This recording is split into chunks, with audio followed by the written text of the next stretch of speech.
Monsieur et Madame, photo tête de mort.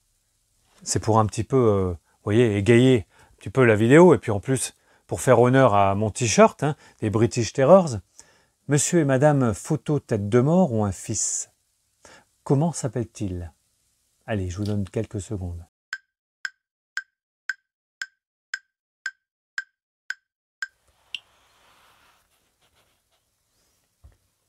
Ils l'ont appelé Thomas.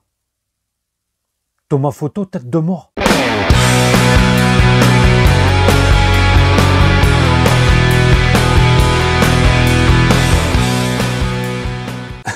Ça me fera toujours rire.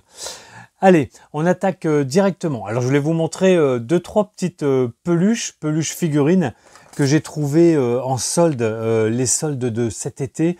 Et je voulais pas vous les montrer. J'avais trouvé ça sympa. Alors elles sont déjà pas données à la base. C'est des petites peluches Marvel de chez Avengers, des films Avengers. Et là je les ai eues, je sais pas pourquoi, ils ont pas pu les vendre. Je les ai eues à 1,50 €. C'est tout neuf, hein, c'est dans leur emballage d'origine. Alors j'ai le capitaine, vous voyez, Captain America, que j'ai trouvé. C'est dans un magasin comme King Jouet, un truc comme ça. Je ne me rappelle plus lequel c'était. Voilà. Ici, Iron Man. Et celui-là, c'est mon préféré. C'est le Hulk. Regardez-moi sa bouille. Il est super. Alors, vous me direz, ouais, c'est 1,50 € et tout. Ouais, mais non, mais regardez, écoutez bien, il parle. Ah, le son, hein, voilà. Crush!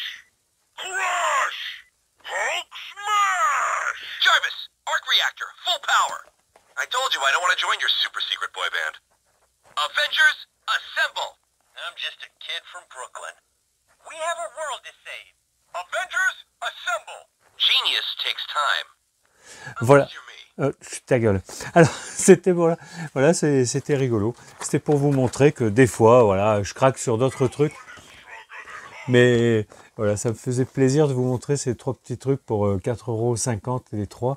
C'est génial, ça ira dans toutes mes petites figurines et tout de la collection Marvel. Alors, on attaque. Alors, je vous referai pas un monsieur et madame tout de suite, mais j'en ai encore. Mais des fois, ils sont un peu salaces. Je sais pas si ça passerait parce qu'il y a peut-être des enfants qui regardent quand même mes vidéos. On attaque sur mes acquisitions du mois de... Alors, allez, on va faire un global. Juillet et août, c'est du tout. C'est-à-dire, quand je dis du tout, Easy Cash, magasin, de l'internet, des vides-greniers, des pauvres vide-grenier, ça il faut le dire, sur ces 2 mois de juillet-août, ça a été plutôt compliqué, etc. Du vide-grenier permanent dans ma ville, du cash converters, du easy cash, enfin bref, etc. Donc on attaque tout de suite pour qu'elle soit pas trop longue, et après je vous ferai sur la fin, pour ceux qui veulent rester bien sûr sur la fin, une boîte aux livres. J'ai trouvé de la BD ancienne, sympatoche. Allez, c'est parti. Alors, c'est pas tous les jours, du Cash City, c'était dans la semaine. J'y retourne parce qu'ils venaient de rouvrir et ils étaient en congé. Je me suis dit, je vais faire un tour. Et là, oh, dites-moi que c'est pas possible. Tout le rayon des DVD, Blu-ray, des magazines, des CD, des livres, enfin vous voyez tout ça, était passé carrément du rez-de-chaussée, c'est un petit cache, carrément au premier étage. C'est-à-dire que quand vous arrivez maintenant sur ce cache, eh bien vous ne voyez que des sacs à main, copie ou pas copie Vuitton, vous voyez des ordinateurs, vous voyez un PC, vous voyez aussi ils aiment bien vendre des pistolets à billes, des trucs à la con, et puis il y a 2-3 consoles, mais il n'y a plus le physique qu'on avait dans ce cache. Bon, j'aurais pas demandé, mais je pense que ça commence à s'amenuire, ça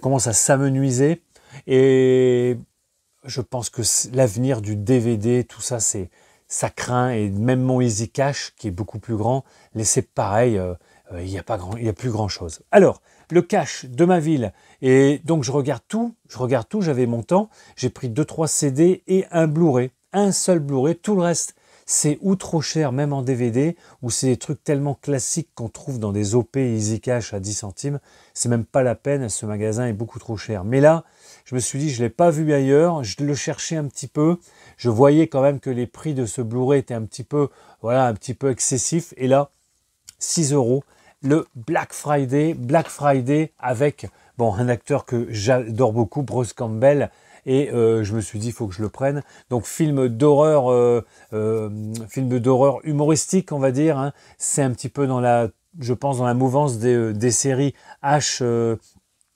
versus Evil Dead, ou du Evil Dead 2, Evil Dead 3. Enfin, voilà, ça se prend pas trop au sérieux. Regardez-moi ces tronches. Donc, voilà, 6 €. Je l'ai pris. Bon, il est impeccable. Hein. Je changerai s'il me plaît beaucoup. Comme je vous dis, je changerai le support bleu que je peux plus, je supporte pas, et par un support noir qui pète, qui est de toute beauté. Voilà pour ce seul Blu-ray que j'ai pu trouver dans ce petit cache. Et je leur ai pris 2 CD. Ils en avaient encore une petite partie, mais ça m'a... Bon, c'était un petit peu cher, j'ai trouvé, pour des CD qui n'étaient pas souvent en très bel état en plus. J'ai pris ce Steve Perry, et là c'est le Street Talk. Je ne sais pas si c'est son premier ou le deuxième, mais bon, je les ai en vinyle, mais là je voulais en CD pour des petits prix, 2 €. Voilà, Steve Perry, que je ne peux que vous conseiller, c'est magique. Et là, celui-là, alors là, vous allez me dire, mais Steph, t'as craqué, 10 € pour un CD. Il n'est pas, alors il n'est pas en excellent état, il est en bon état, mais disons que pour 10 €, qu'est-ce que tu as pu acheter? C'est une BO infernale et tout. Non, non, c'est un groupe de hard rock progressif, hard rock progressif, que je ne connaissais pas plus, mais je l'ai acheté pour 2 choses. C'est une édition, je pense, assez limitée, et il était, vous verrez un petit peu la pochette. C'est le groupe Stratovarius. Je vous présente déjà l'édition limitée de cet album. C'est l'intérieur, c'est le CD. J'en avais pas des die cut, vous savez, des CD qui sont coupés à la forme que l'on veut, et vraiment c'est très très bon. C'est un EP, donc il y a très peu de titres, il y a 3 ou 4 titres. Stratovarius, je vous présente le verso, pardon. Je vous montre ici, je le prends délicatement. Le prix, 9,99 €. Pourquoi? Parce que celui-ci a été décaissé par 3 des membres du groupe, sûrement dans un concert en France. Et ce que je peux vous dire, c'est que ce ne sont pas... Alors vous allez me dire, il y en a toujours un qui va dire « Ouais mais Steph, tu peux faire toi aussi des signatures. » Oui, oui, on peut faire des signatures. C'est pour ça que c'est très compliqué d'aller acheter, quand c'est pas toi qui les as fait signer, d'aller acheter des trucs dédicacés. Et je comprends que aller mettre des 1000 et des 100 pour des photos, comme j'ai pu voir pour Stranger Things, qui coûte 400 € la signature. Mais bon, ils y vont, les gens, ils font signer, mais après ils repartent. C'est pas... comment je dirais, c'est pas authentifié. Alors après, avec leurs 400 € qu'ils ont donné pour une signature, enfin, ça devient complètement un bracadabrantesque. Moi, je préfère les cartes signées, comme dans mes trading cards, où on a une authentification. C'est une carte qui vous dit que vous avez trouvé une carte très rare, autographiée, identifiée par un numéro, etc., et signée par la personne. Bon, bref, je reviendrai là-dessus, mais là, c'était pas le but. Ici, Stratovarius, très bon groupe. 3 signatures, et dans ce cache, quand j'y allais, souvent je voyais des CD, mais là il en avait que 2 ou 3 qui étaient encore signés. Ils les vendent tous maintenant à 10 €. Ils les vendaient bien plus cher avant, à 20, 30. Ça partait pas, puisque justement c'est pas authentifié. Mais là j'ai dit allez, je craque, j'aime beaucoup l'édition, et bon, c'est signé, c'est 10 balles, on peut quand même lâcher de temps en temps 10 €. Après, qu'est-ce qu'on va faire? On va faire du vide-grenier permanent. Et oui, dans ma ville, depuis le mois de mars, nous avons un vide-grenier permanent qui fait son petit bonhomme de chemin. Il y a quand même de plus en plus d'exposants. Et c'est vraiment très sympa, on trouve de tout. On est en vide-grenier, mais c'est très propre. C'est pour l'instant très propre. Et les personnes, hein, les patrons, les patronnes qui ont ce vide-grenier, voilà, sont très très carrés dans ce qu'elles font. Et vraiment, c'est très intéressant. Et on peut trouver de temps en temps des belles choses. Bon, par contre, en vinyle, je sais que je n'ai jamais trouvé vraiment, à part 2-3, peut-être maxi 45 tours à 2 €, des choses comme ça. Mais les gens, quand ils veulent vendre leur vinyle, ils mettent des prix, bon, ils sont à l'ancienne, hein, prohibitifs, ou alors ils vont sur Discogs ou sur eBay, ils voient 30, 40, 50 et ils mettent 60 ou 40. Enfin, vous voyez ce que je veux dire. Là, j'ai trouvé du CD qui est ici.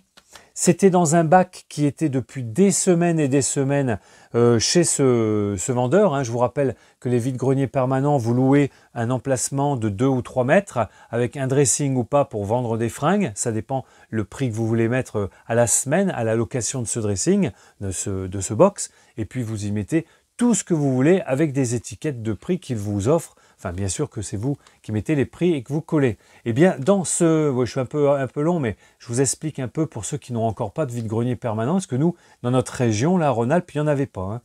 Il faut aller assez loin, hein, je pense, en Isère ou... Bon, bref.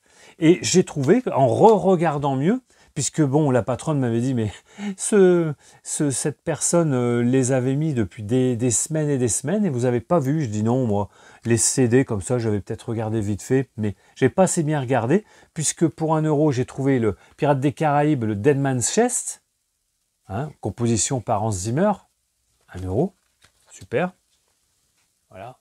J'adore, hein, les Pirates des Caraïbes, c'est une franchise que j'aime beaucoup, et puis musicalement, c'est fabuleux, je trouve. Et puis j'ai trouvé le Pirate des Caraïbes, On Stranger Tides, un deuxième, ici, dans ce bac à 1 euro.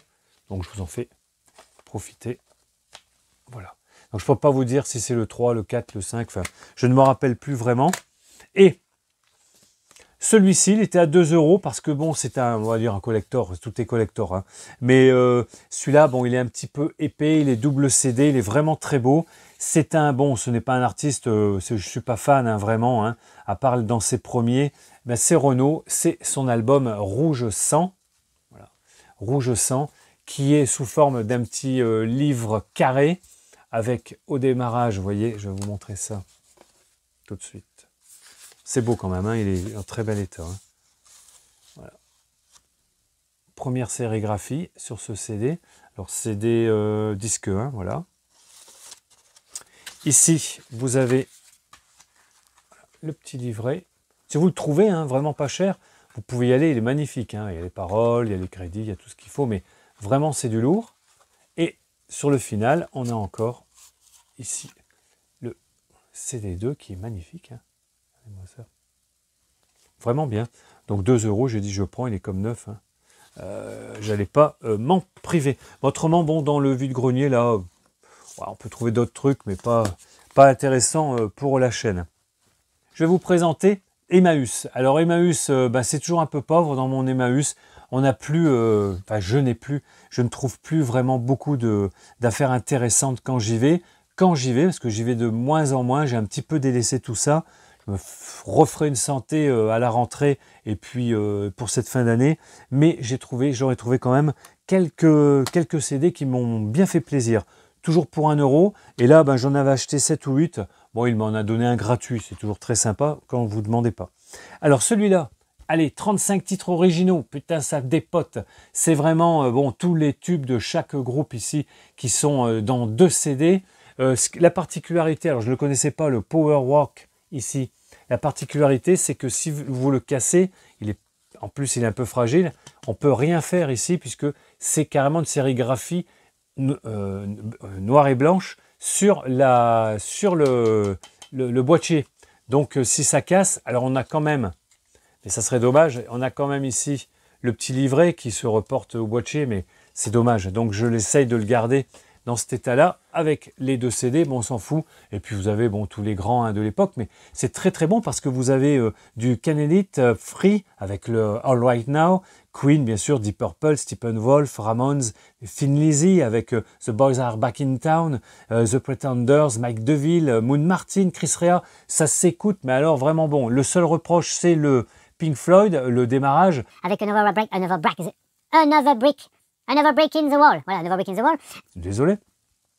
Et qui, ils l'ont amputé de plusieurs minutes, hein, ils ne sont pas fait chier.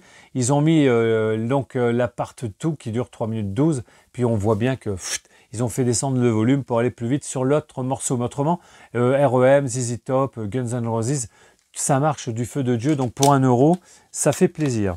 Le deuxième, très intéressant aussi, que je n'avais pas, les champs magnétiques, donc de Jean-Michel Jarre, mais que je n'avais pas dans ce format CD. Alors avec une sérigraphie dorée, il est doré autour sur la pochette intérieure. Vraiment, je ne sais pas trop quoi vous dire. Je ne connaissais pas celui-là. Est-ce que c'était comme ça d'origine 1981. Voilà, les champs magnétiques, partie 1 jusqu'à partie 5. Voilà, vous me direz. Hein, si l'archiviste il passe, il va me faire un petit coucou, puis qu'il me dise, hein, tu nous dis si c'est normal ou pas normal, ou c'est une édition de l'époque, je ne connaissais pas celui-là. Après, c'est de la BO, parce que bon, c'est très rare de trouver dans mon Emmaüs du rock, du hard rock, des choses que j'aime beaucoup. Donc je me replie, moi, sur la BO. Les gens, vous savez, la BO, bon, une fois qu'ils ont Midnight Express, qu'ils ont All That Jazz, des trucs comme ça, un petit peu, voilà, communes, ben, ils arrêtent là. Et puis là, ben, j'en ai trouvé quelques-uns que personne n'a voulu, et moi, ça me fait plaisir. Alors là, c'est la bande originale du film Great Balls of Fire, hein, le film avec Dennis Quaid, hein, qui joue Jamie Lee Curtis, mais Steph, putain, Jerry Lee Lewis, bordel. Putain, ça se mélange dans ma tête, hein, les films et les... Vous avez remarqué? Alors, Jerry Lee Lewis, donc le film que je n'ai pas vu, j'avais vu des extraits, j'avais trouvé ça pas mal. Bon, à voir peut-être, hein, alors avec qui dans ce film? Bon, c'est rock'n'roll, hein. C'est tout chanté par, bien sûr, Jerry Lee Lewis, hein, ces morceaux.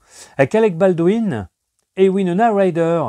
Eh ouais, donc je ne l'ai jamais vu, ce film. C'est bizarre. Voilà. Great Balls of Fire. Après, intelligence artificielle, musique de John Williams, bon Spielberg, il y en a qui le trouvent long, mais moi j'avais vraiment adoré. C'est un film qui peut te mettre la larme à l'œil, avec le petit Joel Hormone, c'est ça? Bon, je voudrais pas dire de conneries, parce que les mots, des fois, les acteurs, je bouffe un peu leur nom. Mais bon, vous voyez, c'est un très beau film, avec une BO magistrale. Et celui-là, je peux vous dire que c'est pas courant. On va le trouver sur Internet, tu tapes AI, tu vas le trouver. Mais franchement, pour 1 euro, ça valait le coup. Celui-là, alors c'est du classique, ben, c'est normal, c'est le film très sulfureux de notre ami Stanley Kubrick, hein, I Was Shot, avec Tom Cruise et Nicole Kidman. À l'époque, ça bisouillait sévère tous les deux, mais bon voilà, film assez particulier de la carrière et de Stanley Kubrick, mais donc c'est tout du classique, hein. Classique orchestra donc, et avec quelques various, hein, comme Chris Isaak, voilà. Après c'est tout de l'orchestra, c'est tout du Franz Liszt, bon, je peux pas vous dire les noms, je sais pas. Après, je l'ai en vinyle, mais là c'était pas mal du tout pour la collecte de l'avoir en CD, en super bêta, la bande originale, putain, de Antarctica de Vangelis. Donc superbe, hein, vraiment, vous mettez ça, vous partez pendant 30 à 40 minutes, ouais, bien 30 à 40 minutes, film de 1988. Voilà, vous êtes sur la banquise, c'est magnifique. Antarctica de Vangelis. Et le dernier, alors j'en fais pas une collection, mais j'en ai pas mal en vinyle, c'est des bruitages, des bruits de la vie, etc. Je vous rappelle quand même, je l'avais dit dans une de mes vidéos, ces vinyles ou ces CD sont très intéressants. Si vous voulez faire des bruitages, si vous voulez faire des trucs, des montages, des choses, et vous avez besoin d'avoir des bruits sous la main. Alors vous allez me dire que maintenant tout est sur Internet. Oui, mais à l'ancienne, on aime bien avoir nos supports. Et là, j'ai trouvé ça dans cet Emmaüs, que je me suis empressé de prendre, le Halloween Sounds of Horror. Alors, c'est 45 minutes de son, de bruit, de bruitage horrifique, mais ce n'est pas les uns derrière les autres, hein, qui durent 20 secondes, 10 secondes, 5 secondes, vous aurez compris, c'est mixé. Donc, vraiment, ça pourrait faire une bande originale de film sans musique. C'est très très bon. Donc, le CD est de 1996 et c'est un pressage, on va dire, une distribution anglaise. Halloween Sounds of Horror. Vraiment très sympathique. Alors je ne dis pas que je vais écouter 45 minutes d'un coup, hein, mais c'était pas mal. Voilà, après, le seul VG que j'ai pu faire, où je me suis vraiment fait chier sur 3 ans exposants à Pont-de-Vaux dans l'Ain, entre pas loin de Mâcon et Villefranche-sur-Saône, où vraiment là j'y suis allé pratiquement pour rien, mais je sais pourquoi, parce que j'y suis allé un petit peu trop tard. Moi, je suis arrivé à 8 heures. En général, j'arrive sur le coup des 7 heures et c'est déjà bien trop tard. Mais moi, je me lève pas aux aurores comme les autres avec leur lampe de poche, ça vous le savez, mais c'est pas grave. Et quand j'arrive souvent à 7 heures, 7 heures moins le quart, 7 heures et quart, je trouve toujours quelque chose à mettre sous la dent. Mais là, à 8 heures, en faisant les 3 ans exposants, c'était pas possible de revenir bredouille et j'ai pris 2 CD que j'ai pu trouver, donc c'est pas grave, hein, c'était il y a une quinzaine de jours, 2 CD à 1 euro. Le Blade Runner aussi de Vangelis, donc la crème, hein, de la crème, une BO magistrale. Vous savez, je ne vais pas refaire le truc. Et le deuxième, il fallait bien trouver. Alors, il y avait de la pop, hein, il y avait des trucs français, comme on trouve souvent. Mais je voulais plus ça. Et j'ai dit, tiens, je vais le prendre parce que pour 1 €, ça se prend. Le Def Leppard Adrenalize, qui est très très bon. Hein. Somme toute, ça m'en fera encore un. Je l'ai peut-être déjà, mais ça m'en fera encore un dans la collecte CD de Def Leppard que j'adore. Voilà, ben écoutez, je vous l'ai promis, ceux qui veulent s'en aller maintenant s'en vont, puisque je vais parler d'une chose où rarement je parle, c'est de bande dessinée. Bande dessinée, pourquoi? Parce que ça m'intéresse en plus de vous le dire, et puis bon, ça finit la vidéo, et ça peut, pour les jeunes et pour les moins jeunes, ben, se remémorer et puis d'en apprendre un petit peu sur ces livres, ces bandes dessinées. Donc, le contexte, j'ai une boîte à livres, pas loin de chez moi. Je n'y vais jamais. J'ai toujours tout raté, mais en livre, bon, j'en ai assez. Je ne sais plus quoi en faire. Dans la famille, on en a énormément, beaucoup de poches, des romans, des choses comme ça, d'histoires, des romans. Et ça m'intéresse pas plus. Mais dans les boîtes à livres, je pense que les gens commencent. Alors quand je dis commencent, je ne sais pas, peut-être ça fait déjà des mois, des années, mais comme je n'y allais pas, je ne savais pas, ben ils mettent autre chose que des livres. Effectivement, on peut trouver de la bande dessinée, on peut trouver des fois des cassettes. J'en avais trouvé une ou deux, je ne sais pas si je vous l'avais dit une fois. Des cassettes vidéo, bon, rien d'extraordinaire, mais c'est toujours ça.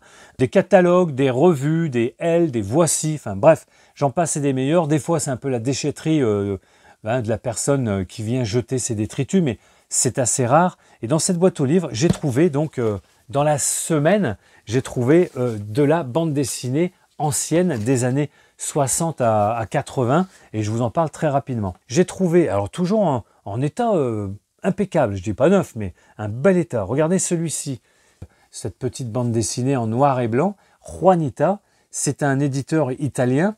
Ça sortait donc bon là, tous les mois ou tous les 15 jours chez les bons libraires, on va dire, les tabacs, les débitants de tabac de l'époque, peut-être les boulangeries, je me rappelle, on pouvait en trouver un petit peu de partout de ces livres quand j'étais petit. Alors pas en 61, j'étais pas né, hein, les gars, hein, déconnez pas. Mais bon, et là, pourquoi je vous présente Juanita? Parce que déjà, je ne connaissais pas.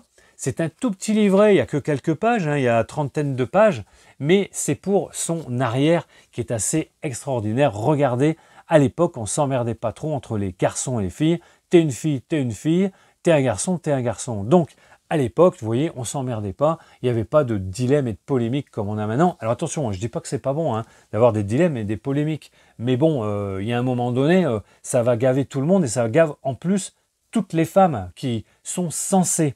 Mais là, pour vous expliquer, vous aviez les filles qui avaient droit à leur Mireille, et vous aviez les garçons qui avaient droit à l'Intrépide et à Ura,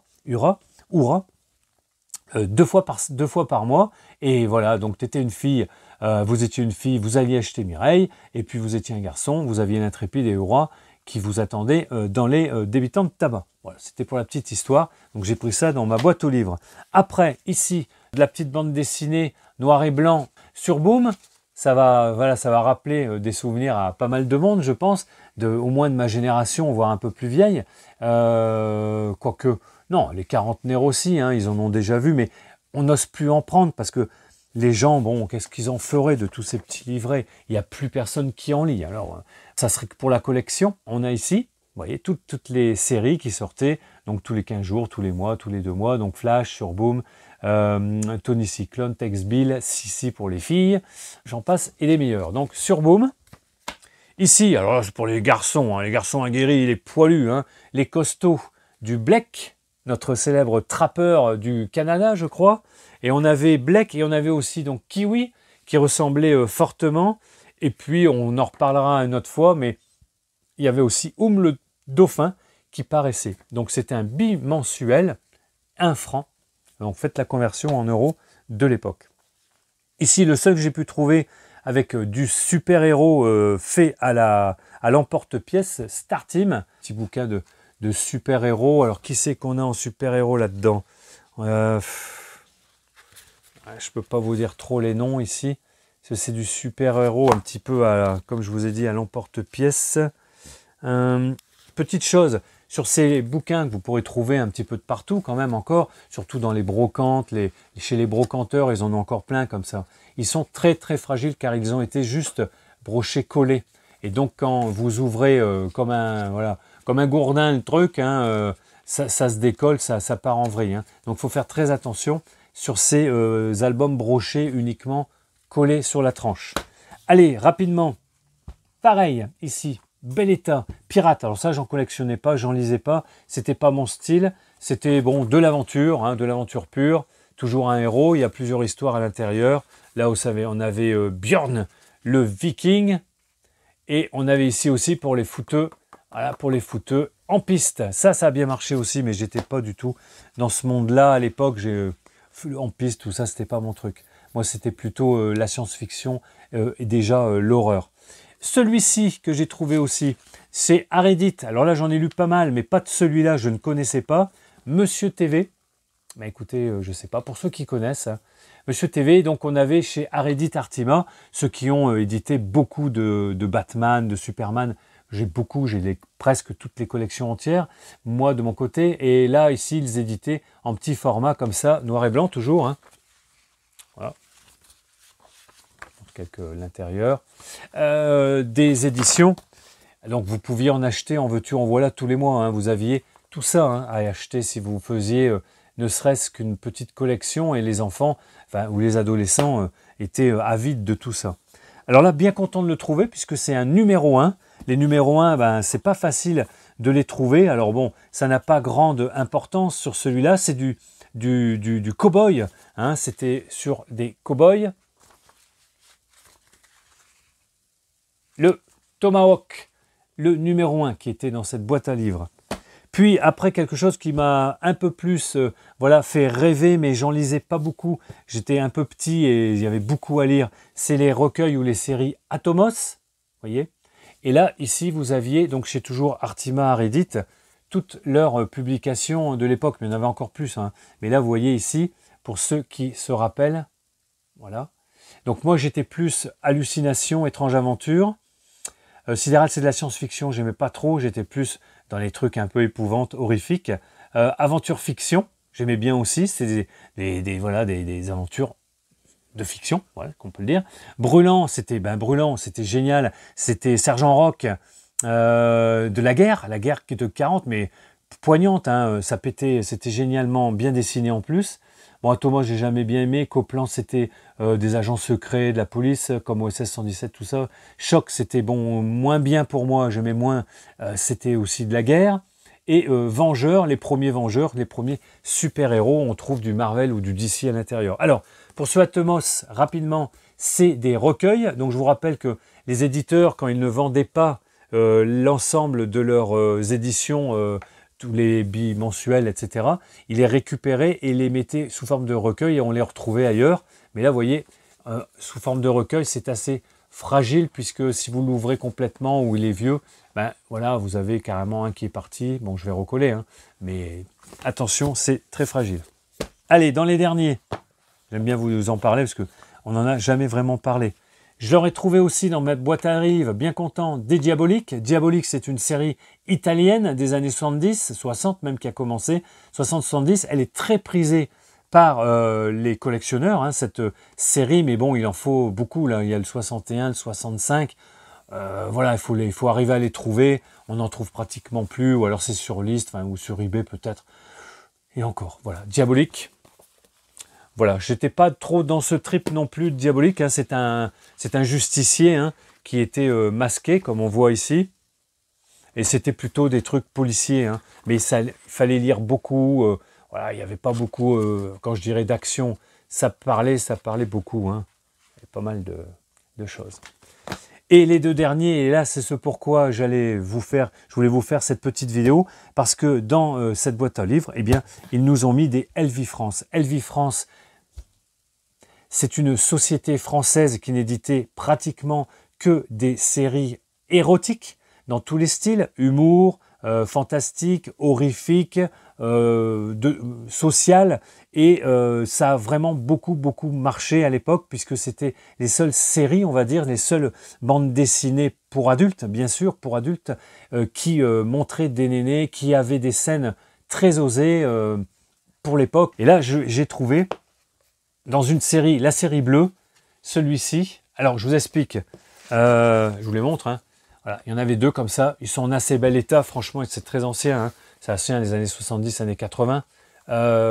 Ce sont des séries, et pour les reconnaître, alors pour les collectionner, c'est pratiquement, je dirais impossible. Alors il faut être né avec, parce que bon, vous n'avez pas de référentiel vraiment. Je pense que peut-être sur Internet, des gens s'y ont mis sur des vlogs, des blogs, etc. Mais là, bon, c'est très compliqué.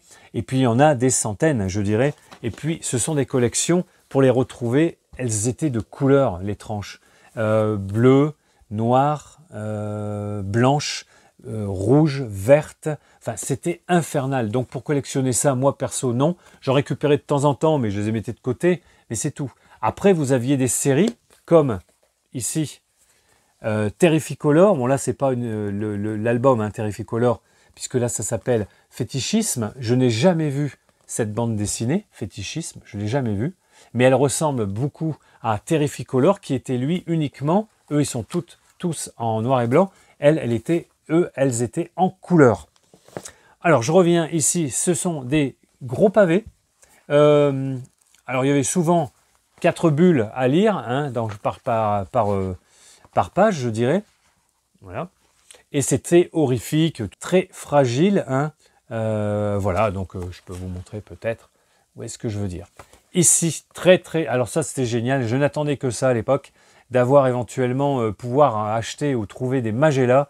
J'adorais Magella, enfin bon bref, on en reparlera, j'en ai beaucoup en collection, j'ai pas tout malheureusement parce que c'est trop énorme ce genre de collection. Donc, vous voyez là j'ai le 44 et le 42, mais ça ne se suit pas, hein. Ce sont des séries bleues, alors il faut toutes les séries bleues, toutes les séries rouges, enfin vous aurez compris. Au-delà du miroir, et pour finir, si vous voulez, chez LV France, vous aviez ces séries comme Salut les Bidas. Voilà, Salut les Bidas, toujours pareil, hein, sex and rock and roll. Alors c'était souvent, bon, pas très bien dessiné, mais il y avait très peu à lire par contre, et c'était tout sur l'image. Hein. Ouais, tout sur l'image. Donc pour ceux qui ne connaissent pas, bon, vont être très étonnés, mais ça marchait du feu de Dieu. Il y en avait de partout. Chez les libraires, il y en avait de partout, tout le monde, voilà, tous les jeunes, on va dire, même adultes, hein, surtout adultes quand même, lisaient ça, mais après qu'ils lisaient ça, je ne sais pas où ça allait, ça repartait, ils les jetaient, et malheureusement, ben, on n'en a plus beaucoup. Donc LV France maintenant, ça coûte quand même assez cher. Voilà, sur ce, eh bien écoutez, j'ai terminé cette première vidéo d'acquisition. Il y en aura bien sûr d'autres. Je vous fais la bise à toutes et à tous, portez-vous bien, et restez droit quand vous mangez. À bientôt, ciao, bye.